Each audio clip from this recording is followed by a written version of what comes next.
We made it happen. Jimmy was an incredible success. I don't know where he is. I got to find him. Gosh, I don't. Oh.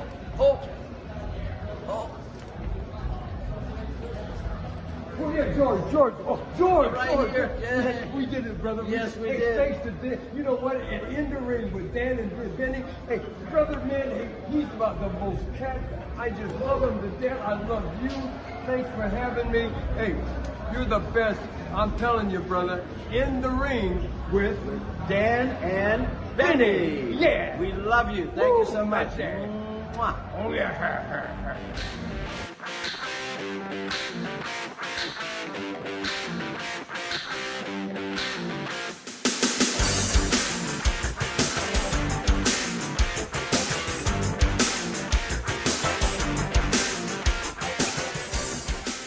Hello, friends, and welcome to another edition of Dan and Benny in the Ring. I'm Dan Spaciano, joined as always by the playa himself, Benny Scala. Benny, how you doing, buddy?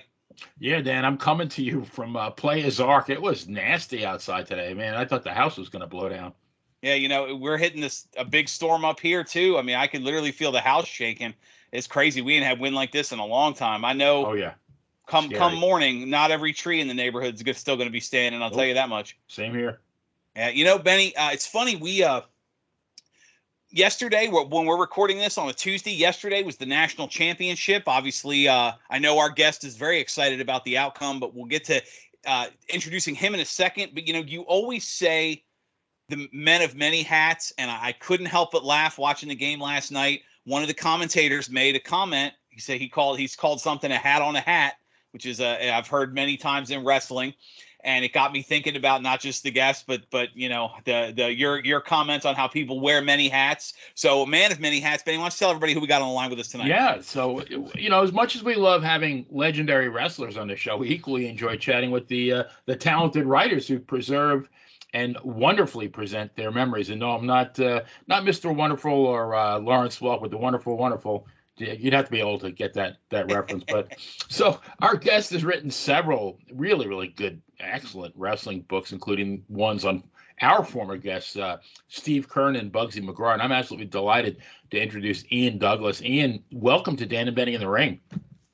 Hey, guys, thanks so much for having me. Really appreciate you inviting me on the show.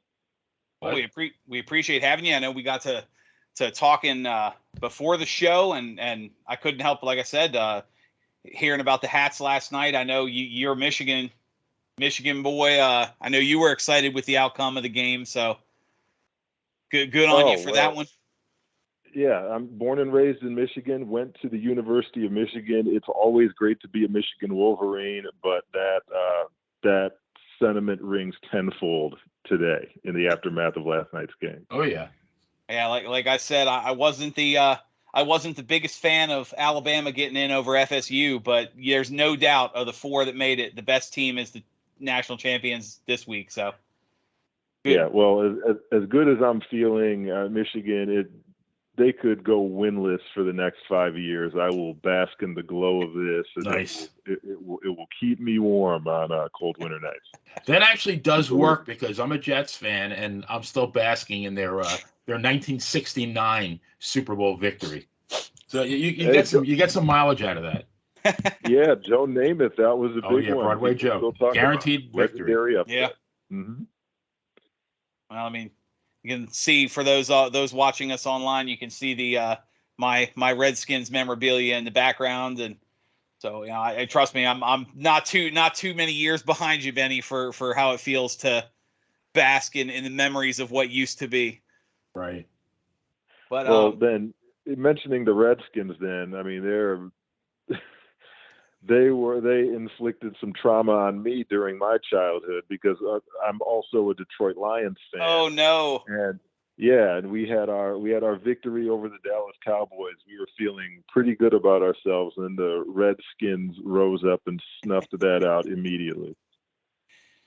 Yeah, it's the good times, and I'll tell you, there's been very few. I mean, like I said, I'm grateful for you for Michigan, but there has been very few things harder in the last 20, 30 years than being a Lions fan. So, better man than I. Definitely long suffering. He definitely earned it.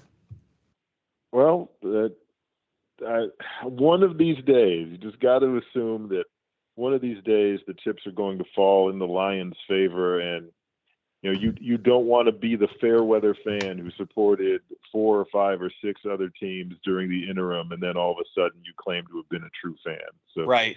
You just have to work your way through the pain, and one day hopefully it'll all be worthwhile. No, I get it. And I mean, between you, me, and Benny, we got the Lions, the Redskins, and the Jets. So all 3 of us are long familiar with disappointment and what ifs. Yep. Well, I feel no sympathy for Redskins fans. I mean, since I've been alive, I think they've won 3. So yeah. So yeah, no sympathy there. I would trade every Detroit sports championship since the time I've been born if they could win 1 Super Bowl, and that actually covers a lot of ground. I have a good feeling though. This might be your year. Yeah, they got it. It's not. You don't think so, really? No. I think let's get by the Rams and our old franchise quarterback first, and then we'll talk about it. Well, you got to. Well, how's the saying go? You can't. Oh, I'm trying to remember now. The old Joel Gibbsism. He used to say, can't get to the dance without the first step or something like that. You guys are in the playoffs, so you're a step closer to the championship than Washington or New York is. Yeah, that's an excellent point. I guess I'm in a more privileged position this coming weekend than you guys are. Yeah, well, and it's a rarity. Hey, I got to. I mean, Loxley in Maryland, they won, and they won their bowl game, so that's three straight. That's the first time since I think the 90s that Maryland's won 3 straight bowl games, and certainly since I went there. So, although they did win the Final Four national championship in basketball when I went to Maryland. So, yeah, I get that hurrah.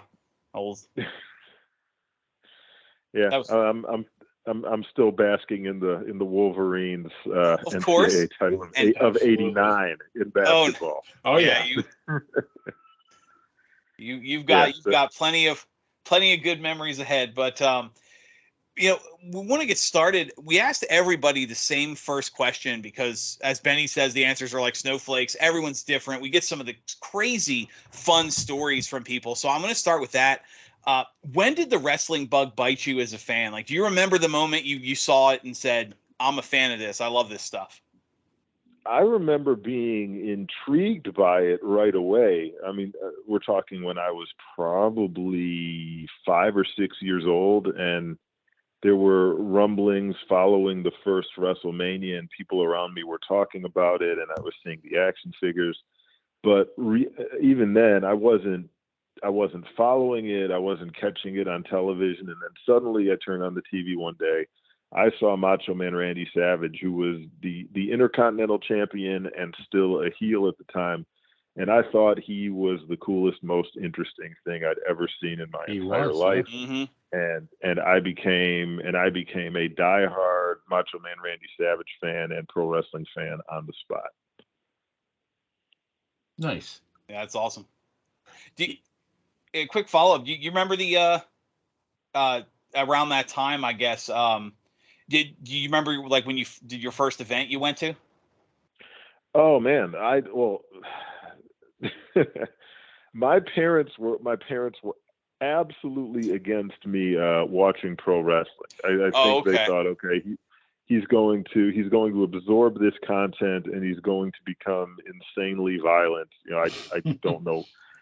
Honestly, I'm not being sarcastic here. I honestly don't know why they ever would have thought someone with my temperament would have suddenly become some maniac after watching pro wrestling. But I had to sneak around and watch pro wrestling more or less behind their backs for 5, 6, 7 years until they finally gave up and allowed me to watch it. So the first pro wrestling event I ever got to see live was in the Bahamas at Nassau Stadium in 1989, because my uncles knew I was a professional wrestling fan.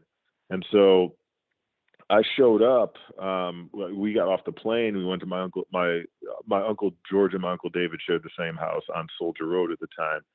And they said, yeah, Uncle David said, yeah, we're going to go see wrestling. And my mom said, wrestling, really? And Uncle David said, yeah, I'm going to take him to go see Dusty Rhodes. I had no idea who Dusty Rhodes was. And this was Dusty's first appearance in the Bahamas since 1983. And it would end up being his final appearance. It would end up being his final appearance in the Bahamas during his career. So I just happened to be visiting the Bahamas during the week when PWF had a show there, and Dusty was headlining the show, and that wound up being the first pro wrestling event that I ever attended live. Nice. That's cool. So, Ian, same question, but with regard to writing, when did you realize you had a penchant for journalism? Oh man, when I wasn't particularly good at anything else. When your grades in English and creative writing and research intensive and AP English Lit, when they're far better than your grades in any of your other subjects, that's usually a pretty good clue as to what sort of career path you might want to head down. But as far as writing about wrestling specifically, it was around the time that I started at the University of Michigan, where I got that was the first time I had consistent internet access, and I'm able to look up things related to wrestling. And I started noticing some of the names of people attached to certain content, like Scott Teal, who was writing things, and Greg Oliver, who was writing for Slam Wrestling, and Dave Meltzer and Wade Keller, who were doing these reviews. And then I'm on Death Valley Driver, and I'm deathvalleydriver.com, and I'm looking up match results and reviews that are written by Phil Schneider and Dean and some of the other guys who wrote there. So like that really intrigued me, that you could actually write about this and develop a following, and you could actually follow an interest that you had in wrestling and generate content that people would be interested in reading, and you could get feedback from it. So that's really what set me down the path of at least being interested in writing about wrestling, but it would still be quite a while before I'd ever actually be able to put that interest into practice. Well, that was actually kind of going to be the follow-up, was when you decided. Oh, I'm sorry. No. Sorry. No. Apology for jumping the gun. I was going to ask you the follow-up about when you decided you wanted to write about wrestling, but you kind of transitioned into that. So have you expanded on that a little bit? When the opportunity arose to start writing, or what was the first opportunity that arose to start writing about wrestling? Man, the first time I really, when I was at Northwestern University, we have programs that air on Chicago cable every weekend, and also local Evanston and also local Evanston channels. And our final exam, yeah. All right. Sorry. You want me to pick up where I left off? I have no idea what happened. Okay. No worries. Oh yeah. Our final exam broadcast is called Medill Reports. And for mine, I wound up tailing a local Chicago indie wrestler named Acid Jazz, Jasmine Jones, who was wrestling for Windy City Pro Wrestling, Sam DeCero's promotion out there. And I'd actually covered them a little bit to the best I could get away with within the parameters of Northwestern's program. So I went to one of their events, and I got to see AJ Styles and Abyss and Christopher Daniels, because they brought in some people from TNA. So that was cool. And yeah, that's the first time I really got to explore writing and presenting any content related to pro wrestling. But aside from that, it wasn't until several years later, I'd already met Kurt Angle because of some business ventures I'd been involved in fitness. I'd already visited him at his house just outside of Pittsburgh, and I got opportunities to write for Mavoto Real Estate, which had a blog that was doing a massive audience, and I got to interview Kurt for content for that. And then later on, when I was writing some content for the West Michigan Sports Commission, I was able to interview Kurt again, and then I was able to interview Diamond Dallas Page. I was able to interview Taz, and then I was able to interview Dan Severn. And while I was interviewing Severn, I really only needed 20 minutes of content from him, and he stayed on the phone with me for probably an hour and a half. And it occurred to me as I was recording with him, if I can, if I could rope him into, because he was just so profusive with his words, if I could record with him 12, 13 more times like this, I would have had enough content for a book here, because the transcription of an hour and a half worth of material was taking forever. And I said, man, I'm adding up these words. 12 or 13 of these, we would probably have a book. So I filed that away, and Dan actually stayed in contact with me. And during one phone conversation we were having, he mentioned he'd be interested in putting a book together. And I immediately seized on that opportunity and told him, if you gave me an hour a day for 2 weeks, we could probably have a book's worth of content. And that was how we wound up writing the realest guy in the room, The Life and Times of Dan the Beast Severn. Nice. It probably take up, honestly, if the story probably take up the rest of the show, but I was hoping because we talked, obviously we touched on it when we talked about the game, your academic background at Michigan, but that wasn't where it stopped. And I was hoping you could expand on your academic background and your foray into network television, both from behind the scenes and your on-air time.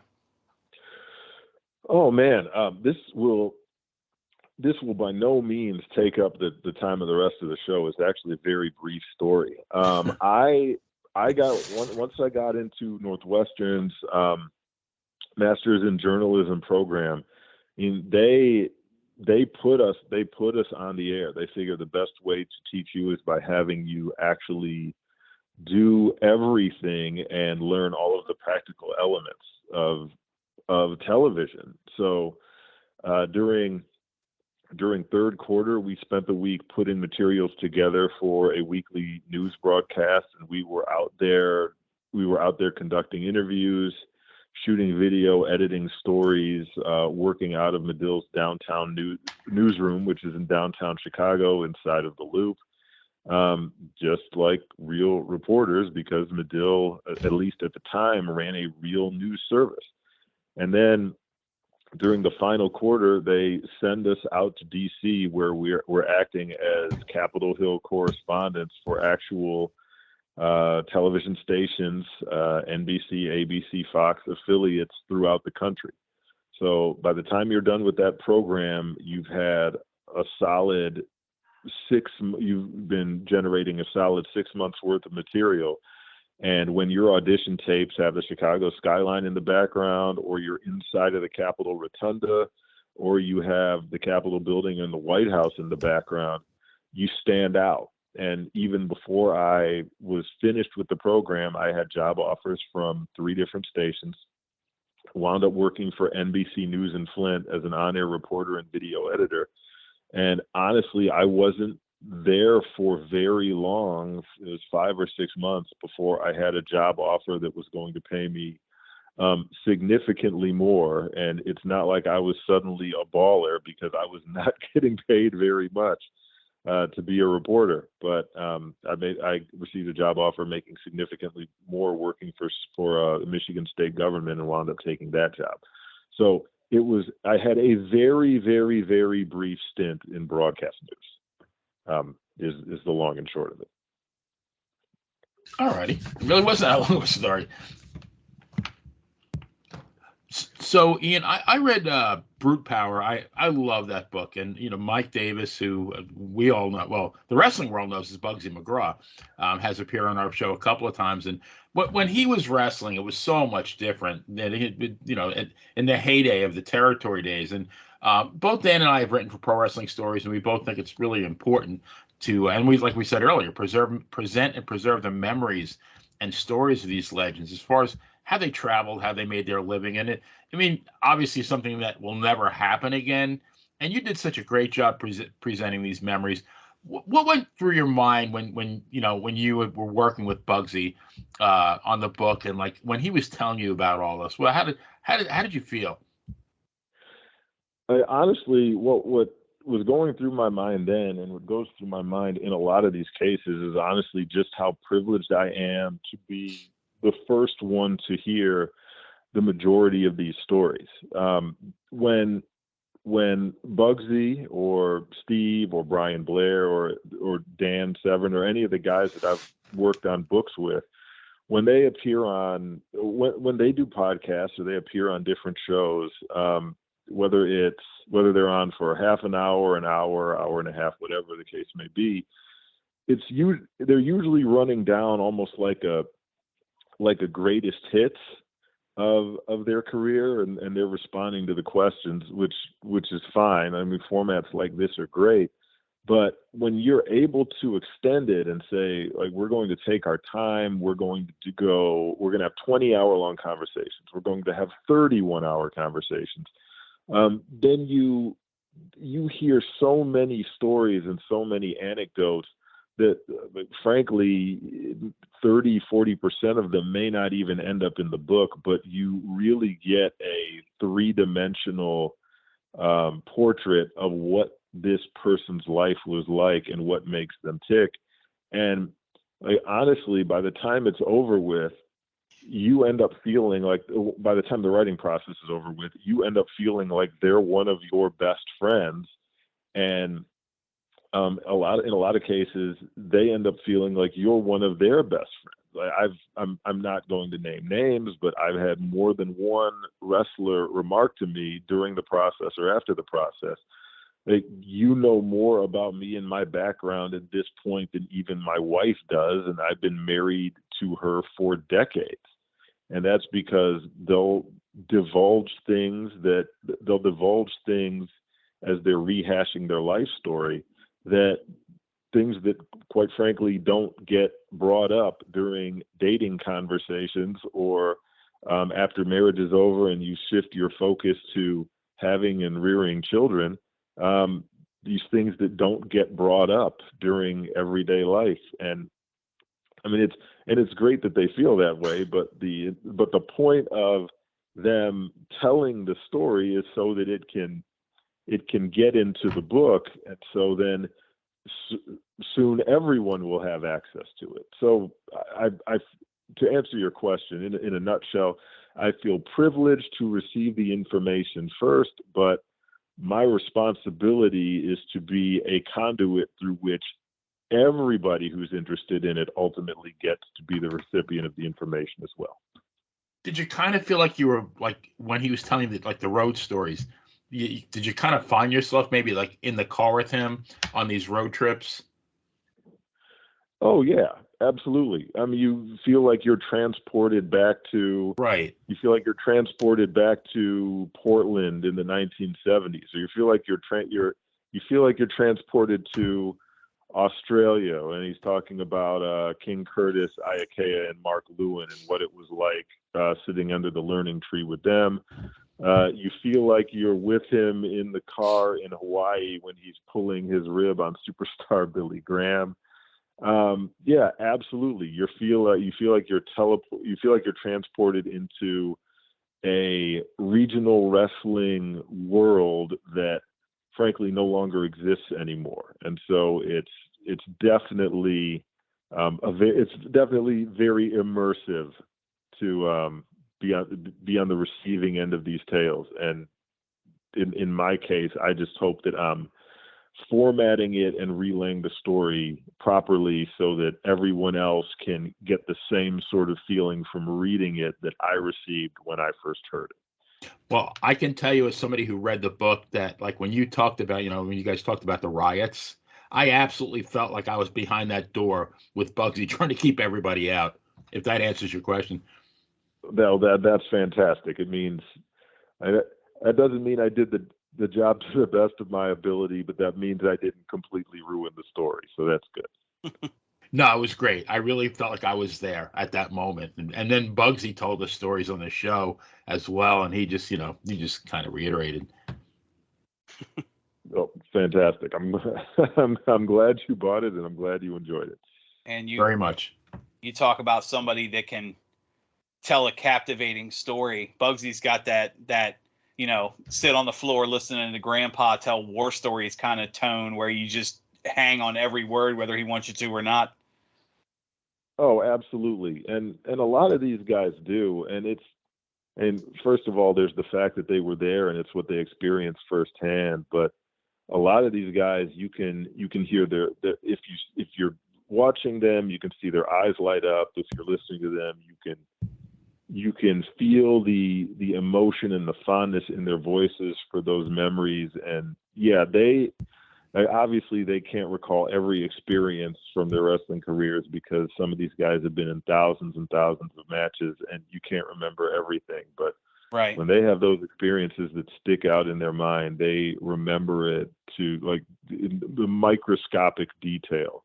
And those are the stories that are the most fun to listen to. And frankly, the most fun stories to include in the books. And you again, my role is to make sure that I can convey it to the reader with the same level of excitement and emotion, and also make it as entertaining as possible without taking any liberties with it. Right. Makes sense, and I like that. It's we said it before on the show. We always try and be a little different, and you can tell. Like, we ask questions that some of the guests hadn't heard before or hadn't thought about in years, and there's a genuine excitement to like, oh, let me tell you about, and they just, it's always such a great feeling to get that kind of story.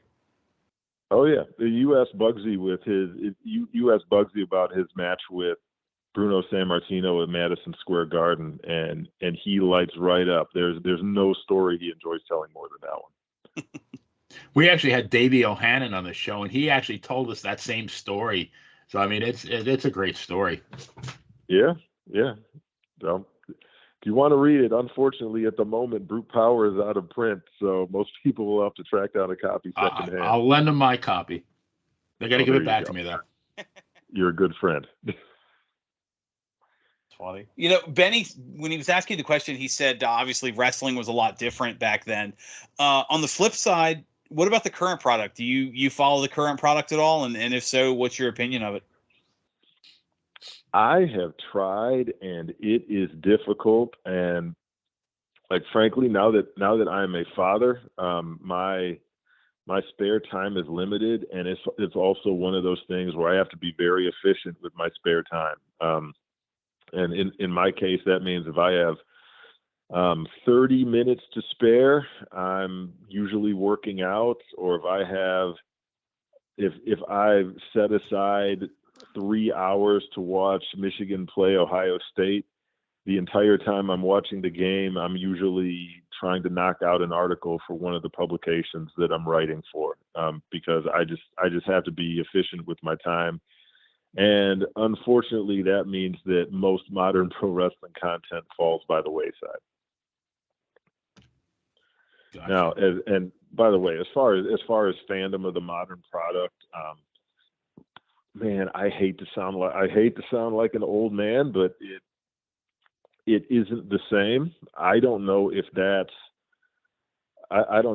a consequence of the changes that have occurred within the industry, if that's a consequence of the changes to the content, or that's just it's a consequence of just getting older.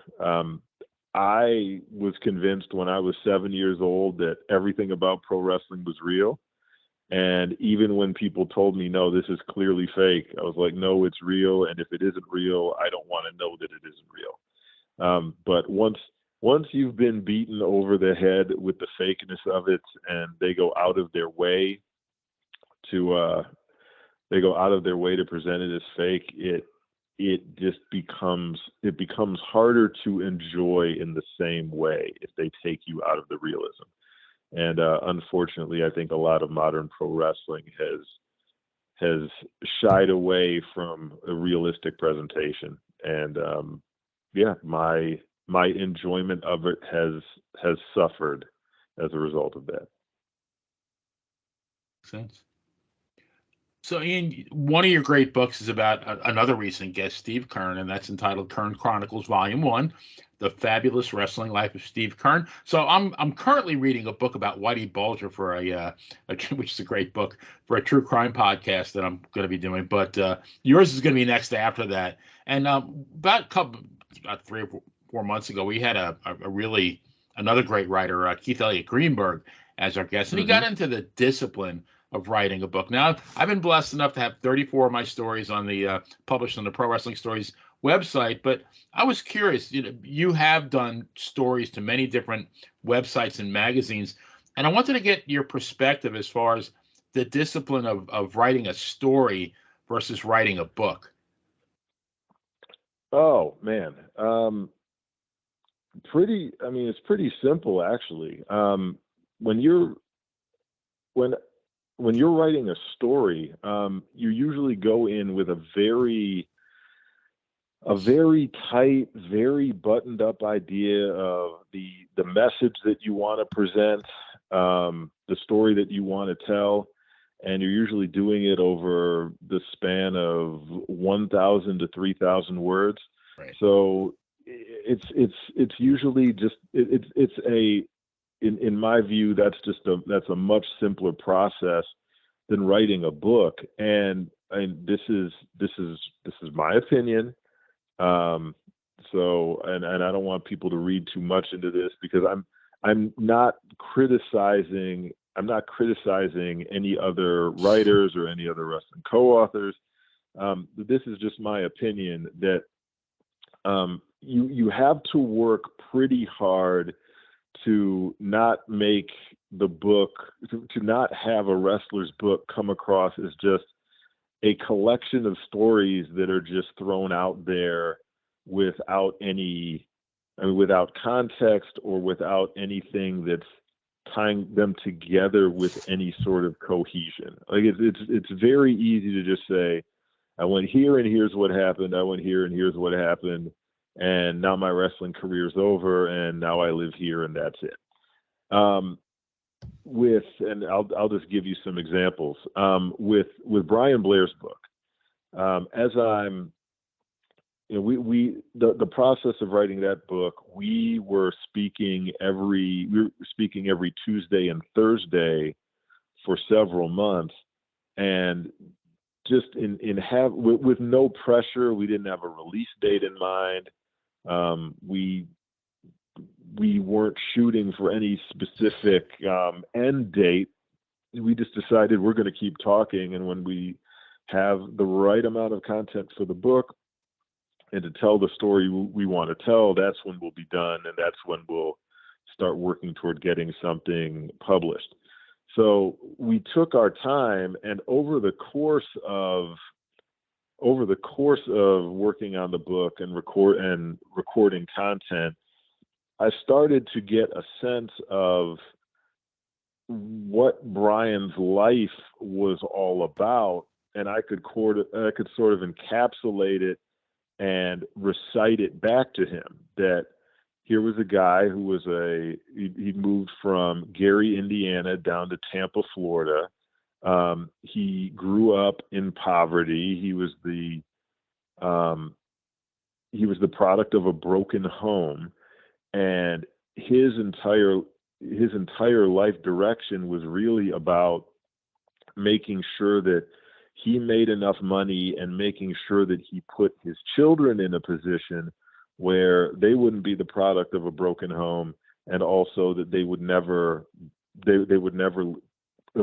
have to emerge from these same impoverished conditions that he came out of.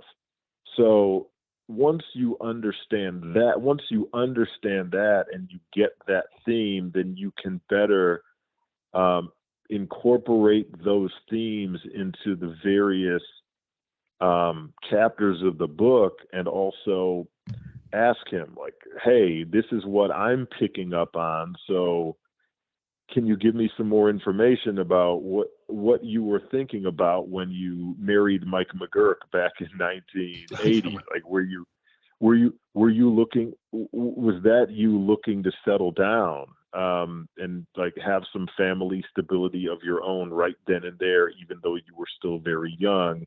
Mm-hmm. And how did that play into how devastated you were when that relationship didn't work out, and now all of a sudden you have a divorce on your resume?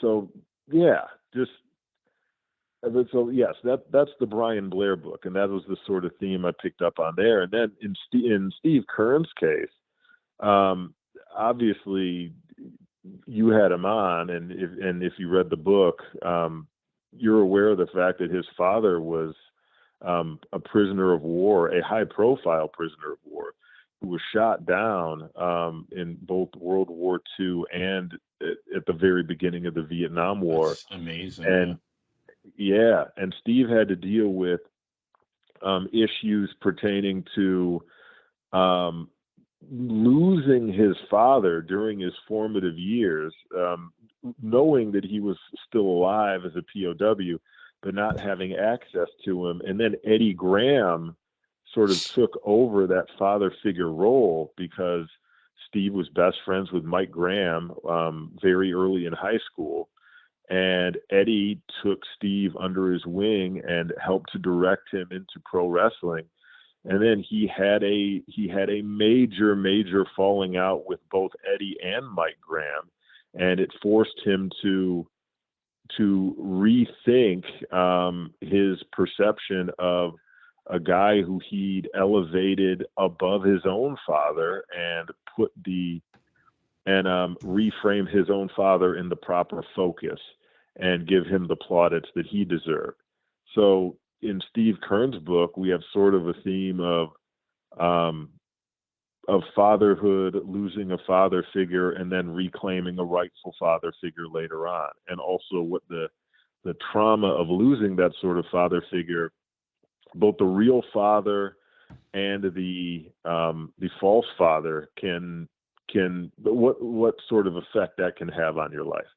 So again, that was a very long-winded way of saying, if I sit down to write a story of 1,000 to 3,000 words, then I usually have a solid idea in my mind of the theme that I'm going to attempt to convey.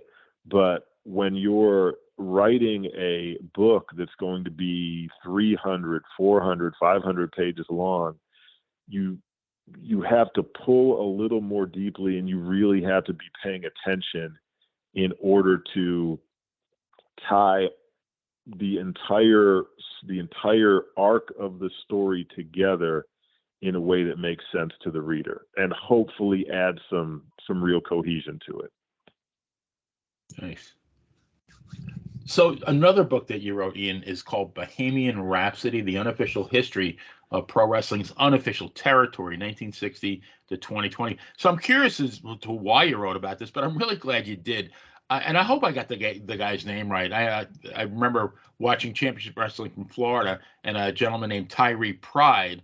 And I remember, if I have the guy's name right, I remember Gordon Soley introducing him as the NWA Bahamas Heavyweight Champion. I looked at on ProWrestlingStories.com or ProWrestlingData.com, I'm sorry, and it looks like for the most part he wrestled the Florida Loop, but he'd wrestle in Nassau maybe once or twice a month. And but I'd have to think that this is a place where any territory wrestler would want to wrestle. So what made you write this book? Oh, sure. Well, I'm half Bahamian. My mom's from the Bahamas. My wife is from the Bahamas. And the first wrestling show I ever attended in person was in the Bahamas, and I was blown away. I'd come to a love and fondness and admiration for pro wrestling through the WWF nationally syndicated product. The Detroit wrestling territory had died years before I even knew what pro wrestling was.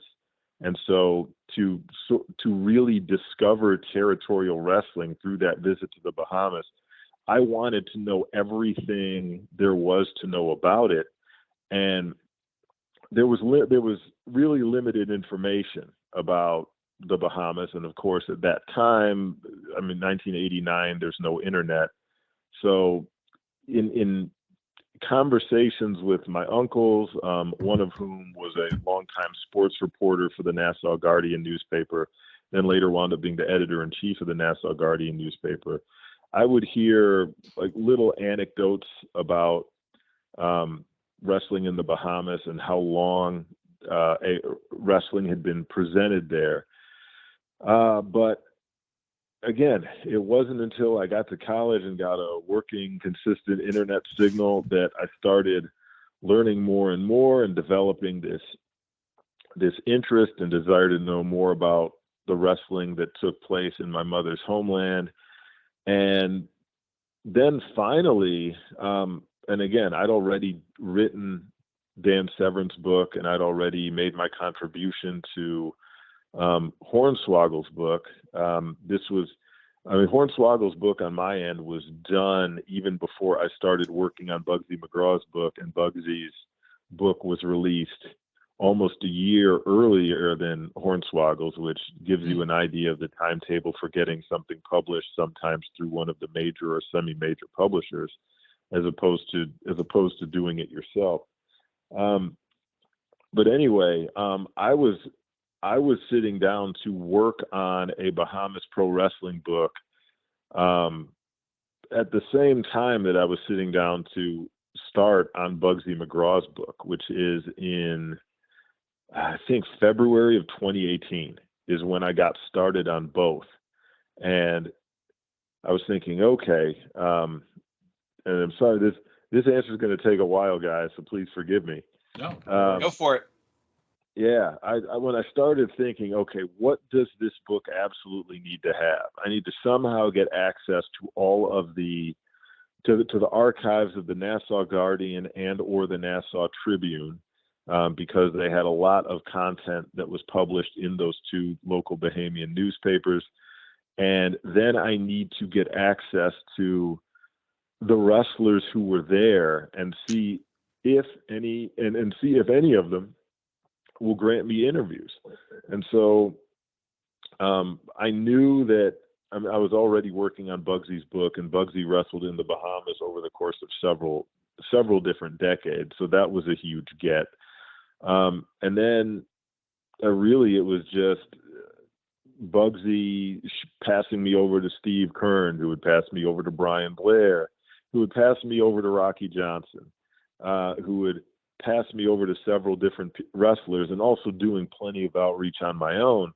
So when it was all said and done, I think I interviewed well over 40 wrestlers, promoters, managers, and other people who had made appearances in a pro wrestling program or been involved in some way in a pro wrestling program in the Bahamas between 1960 and 2020. And in between the time I got started working on this book and the time it was published, I'd already put in work on Bugsy McGraw's book, Brian Blair's book, and Steve Kern's book. So I wound up getting, and Hornswoggle's book was published in the midst of that too. So from the time I started working on it to the time it was published, 4 other books that I'd worked on wound up getting published. So wow, it was a long time coming.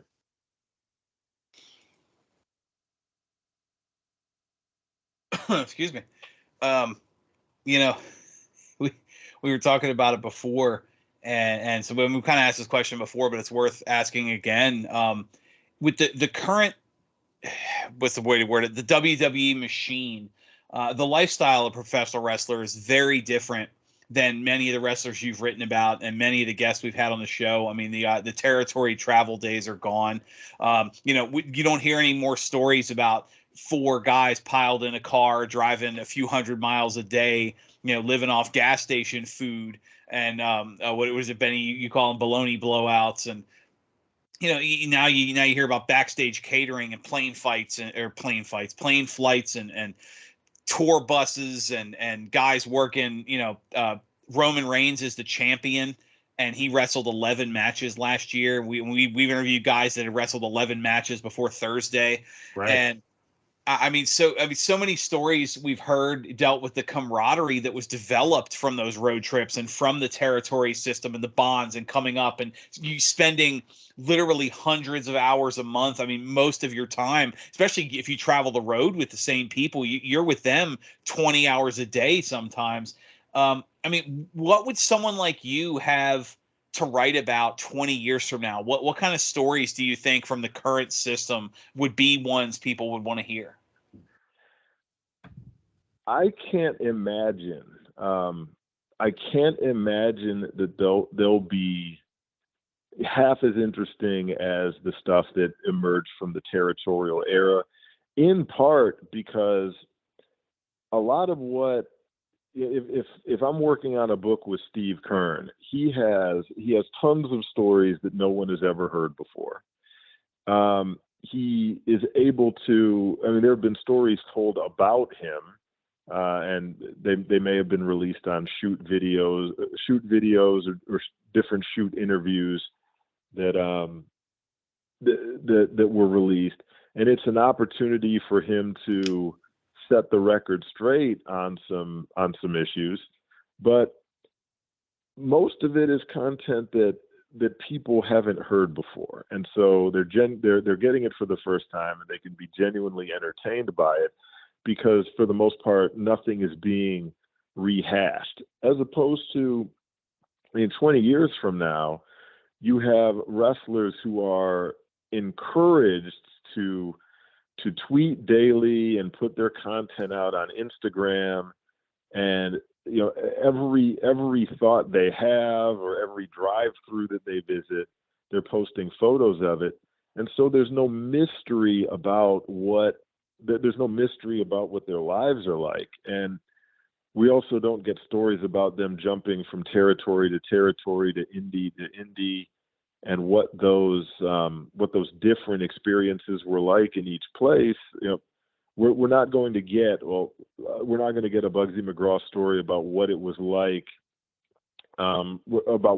wrestling in Australia, or what it was like making a jump from there to working again in San Francisco and having to deal with Roy Shire, or what it was like hopping to Vancouver and then going to the Maritimes, then heading to Mid-South and having to deal with the personalities of Bill Watts and the different promoters in each place, and having to adapt to each different style, and getting to learn about the cultures of each region. I mean, now that you have two to three, depending on who else you want to include, 2 to 3 major national promotions. So there really isn't such a thing as a regional wrestling style anymore, or a regional wrestling culture anymore.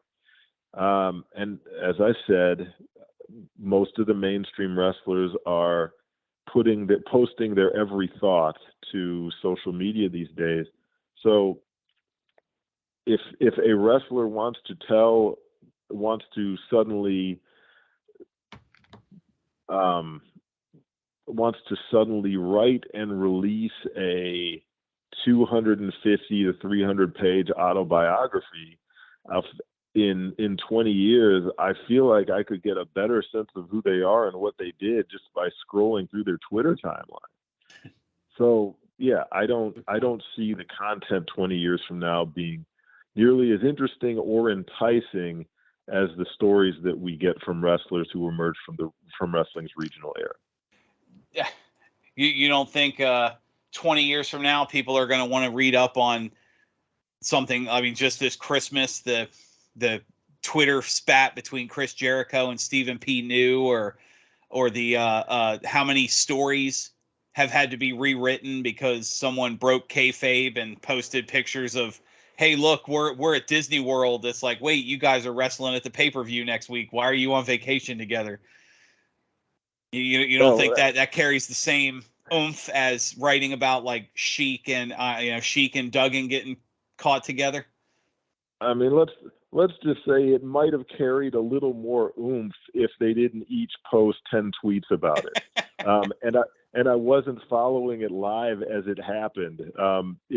If I discovered it when one of them if one of them was to release a book 10 years from now, and I was able to say, oh, that's interesting, I wasn't aware that was a thing that occurred, fine. But since they go out of their way to make sure everyone knows about every little spat that occurs, no, that's not something that's going to entice me to plop down 15 to 25 or however much books are going to cost in 20 years. No, that's not going to entice me to get my credit card out. Well, I, for one, anxiously await Ryback, the Meat Hook Chronicles. So, Ian, besides being go ahead, I'm sorry. Oh, I was just going to say, well, that's another thing with every wrestling personality having a podcast now. I mean, you think about how much content they're putting out.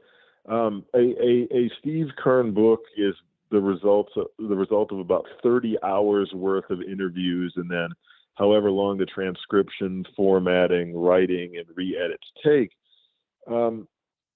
But yeah, when wrestlers are putting out a 1 hour podcast every week for 5 years, they're generating 250 plus hours worth of content over that span.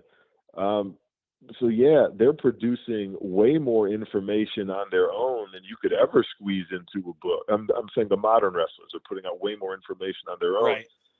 Via podcast that you could ever squeeze into a book. So yeah, I don't see once they do that, I don't see them saying, hey, I have a 250, 300 page book that I want to release now. Well, no, you've been sharing every element of your life story and journey with us for the last 5 years.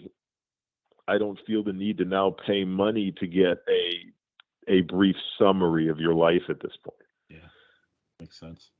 That's fair.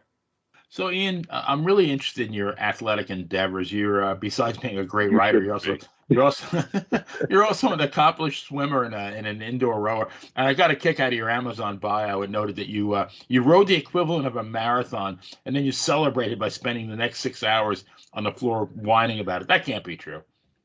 Oh, it's true. It's true. It's true.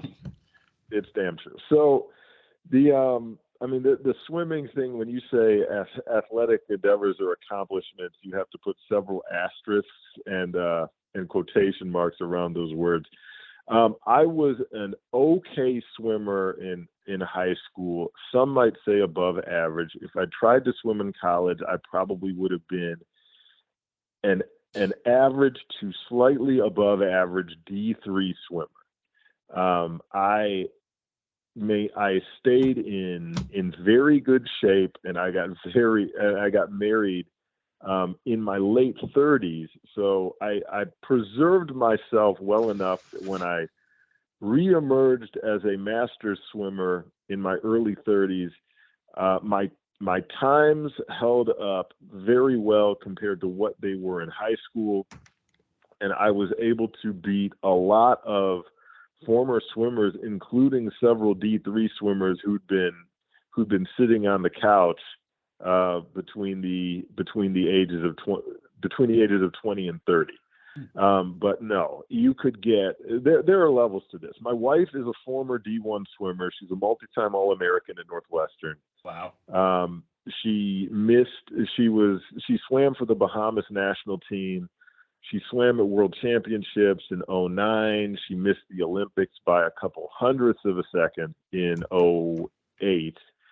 And I dragged her out of retirement to swim in a Masters meet with me. She was not happy. She wound up getting seeded because they did 10-year age groups. She wound up getting seeded with an active D2 swimmer and an active D3 swimmer. She had not practiced. Let's see, what year is this? This is 2017. Yeah, this is 2017. She had not been in a swim practice in 6 years. She swam the 50 free, again, against an active D2 and D3 swimmer. They all dive in. They do their underwater dolphin kicks. The two active NCAA swimmers pop up. She pops up a full body length and a half ahead of them, sprints to the end, qualifies for Masters World Championships by, I think, 5 seconds. And Wow. yeah, That's awesome. my point in telling the story is that there are levels to this.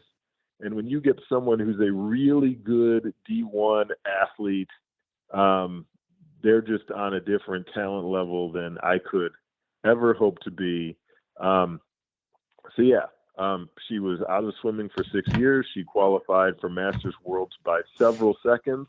I'd been swimming every day at that point for 3 or 4 years. I qualified for Masters Worlds by about 0.3 of a second. So yeah, there are levels to this. And as far as rowing the equivalent of a marathon, I hopped on the Concept 2 rower. This is one of those things you can do when you're single and don't have kids, and have nothing, and have no other time commitments over the course of a day. I was able to go to a gym, hop on the Concept 2 rower, spend about 4 consecutive hours on it with a lot of Powerade sitting next to me, recorded the time. It was the fastest marathon row in the state of Michigan that year. And yeah, I spent the rest of the evening lying on the floor of the living room complaining. That's a true story.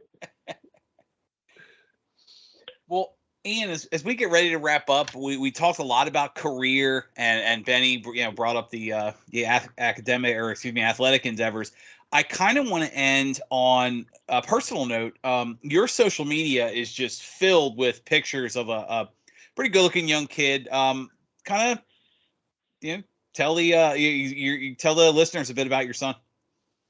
Oh, my son's name is Isaiah Douglas. He was born in April.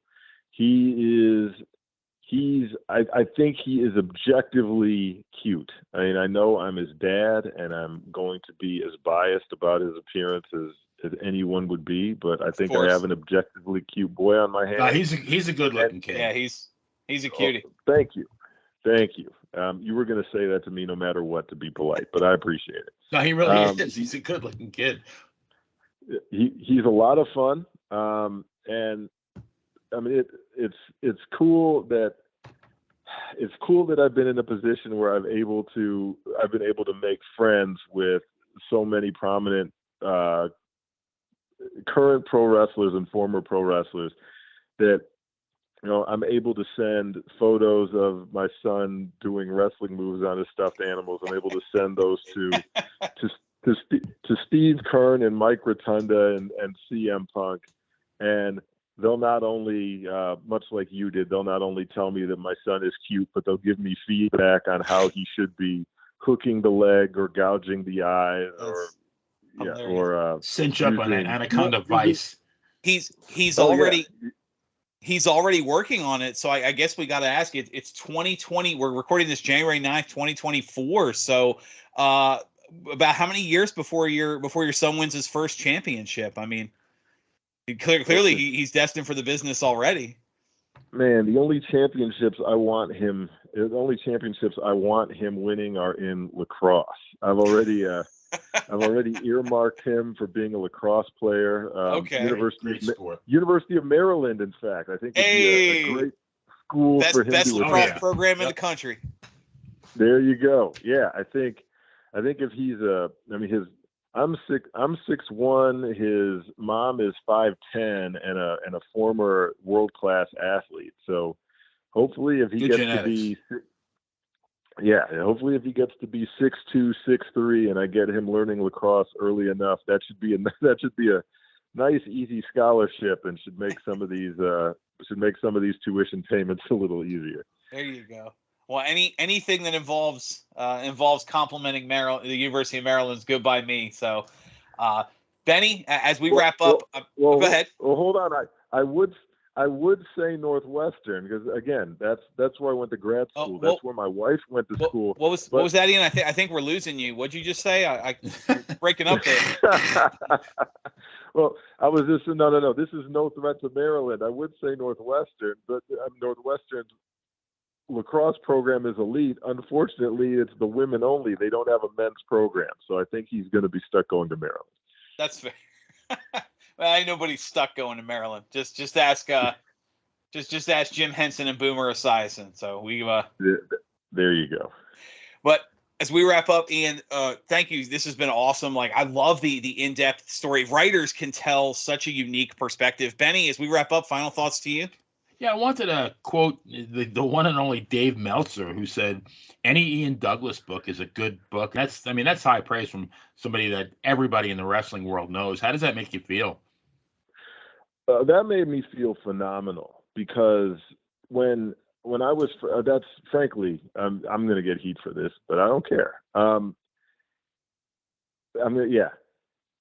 The compliment from Dave Meltzer about my books and my writing is a higher compliment than any wrestler could give me about writing any wrestling books, because it's one thing to be inspired to be a wrestling fan, and it's another thing to be inspired to write about it.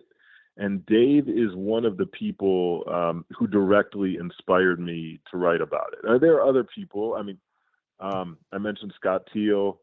I mentioned, who else? Greg Oliver. Scott Teal and Greg Oliver, they were among the first names. But Dave Meltzer is the most prominent name, and he's been helpful to me. And I've had multiple conversations with Dave. I had no idea he thought that way and felt that way about my books until he put that in print. So considering he's one of the guys who inspired me to write about wrestling books, and provided me with that inspiration more than 2 decades ago, that was a massive compliment. That was priceless. It's great stuff. Well, before we again, like I said, thank you again so much for your time. As we wrap up here, any future projects on the horizon? Man, 2. And I will not mention the names of the books. I will not mention the subjects that are being written about, although in the case of one, it's probably a pretty easy guess as to who it might be. If you've been looking at the titles of some of my prior books, there's a hint in there. I'm just the person who I would rather put the book out, tell you the book is out, and then say, go buy it. That's not to say that's not a criticism of other people who will say, hey, I just started working on this book. Hey, I'm 3 months into it, 6 months to go. Hey, I'm shooting for this release date. I don't want to put myself under that sort of pressure, and I also don't want people hitting me up all the time saying, hey, when is this coming out? Or when is this next thing coming out? I'm really looking forward to it. Like, I'm really happy that people are looking forward to it, but I just don't need the additional pressure. And if I'm mentioning things that I'm working on and when I'd like to have them out, I'm just inviting the pressure and inviting potentially inviting unfortunate circumstances to befall me. And I would hate to give people a release date and then have to retract it. So whenever it's done, you'll see it. You'll see that it's available for purchase on Amazon. The first time you hear about it, you'll be able to go and purchase it on Amazon. You won't need any warning. You can just go. You can hop right on there and buy it. Well, and it won't be Ryback the Meat Hook Chronicles. Well, you never know. You never know. If Ryan wants to give me a call, no. It will not be Ryback to Chronicles.